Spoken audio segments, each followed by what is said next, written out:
ফজর নামাজ পড়ি, পড়াই, তারপরে আমি ঘুমাই। আমার এটাই রুটিন। আজকেও আমি ফজর পড়ে পড়াইতেছিলাম, দেখতেছি একটা ছেলে বসে আছে ইয়াং। আমি দীর্ঘ 1 ঘন্টা পড়াইছি। ও বসেই ছিল দূরে।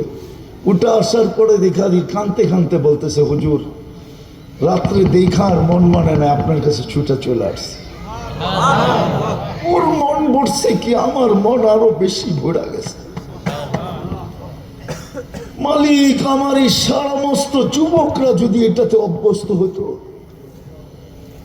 আমি যদি এই যুবকদেরকে অভ্যস্ত বানাইতে পারতাম, ওরা সারাদিন কি করলো এটা আমার বিষয় ছিল না। মা বোনদেরকে যদি অভ্যস্ত বানাইতে পারতাম, আমার সমাজের এই পুরুষদেরকে যদি অভ্যস্ত বানাইতে পারতাম। আল্লাহ অতীত থেকে তওবা করলাম,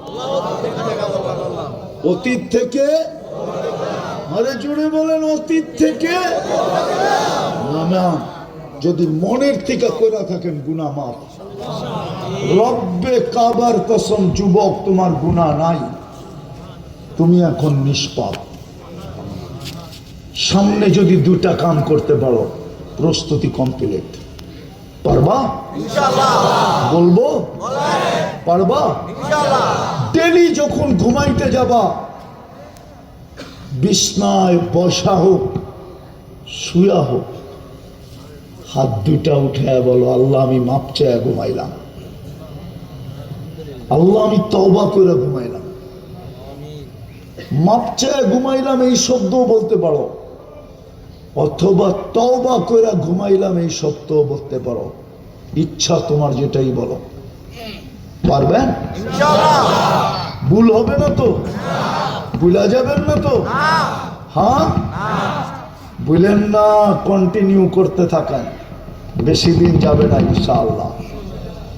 আমি তো আশা রাখি 6 মাসও যাবে না, আপনি আমাকে খুঁজবেন ইনশাআল্লাহ, খুঁজবেন। শুধু মনের কথাটা বলার জন্য খুঁজবেন যে হুজুর শিখাইলেন কি, আমি করতে শুরু করলাম কি, আল্লাহ আমাকে দেখাইতে শুরু করলো কি। আল্লাহ দেখাবে আপনাকে, আপনাকে সান্ত্বনা দিবে। এমন জিনিস দেখবেন, আপনি মনে মনে খুশি হয়ে ডাকবেন, খুঁজবেন, হুজুর খবরটা শুনাইলে মনটা শান্ত হবে। আমরা পাই দেখা, নাইলে আমি আপনাদেরকে এত জোর দিয়ে বলতাম না। আমি অহংকার করে বলতেছি না, কারণ আমি যাব এখান থেকে, আমি ফজর পড়াই, ফজর নামাজ পড়ি, পড়াই, তারপরে আমি ঘুমাই। আমার এটাই রুটিন। আজকেও আমি ফজর পড়াইতেছিলাম, দেখতেছি একটা ছেলে বসে আছে ইয়াং। আমি দীর্ঘ 1 ঘন্টা পড়াইছি। ও বসেই ছিল দূরে। ওটা আসার পরে দেখা দিই কানতে কানতে বলতেছে, হুজুর রাত্রে দেখার মন মানে না, আপনার কাছে ছুটে চলে আসছে। ওর মন ভরছে কি, আমার মন আরো বেশি ভরা গেছে। মালিক, আমার এই সমস্ত যুবকরা যদি এটাতে অভ্যস্ত হতো, আমি যদি এই যুবকদেরকে অভ্যস্ত বানাইতে পারতাম, ওরা সারাদিন কি করলো এটা আমার বিষয় ছিল না। মা বোনদেরকে যদি অভ্যস্ত বানাইতে পারতাম, আমার সমাজের এই পুরুষদেরকে যদি অভ্যস্ত বানাইতে পারতাম,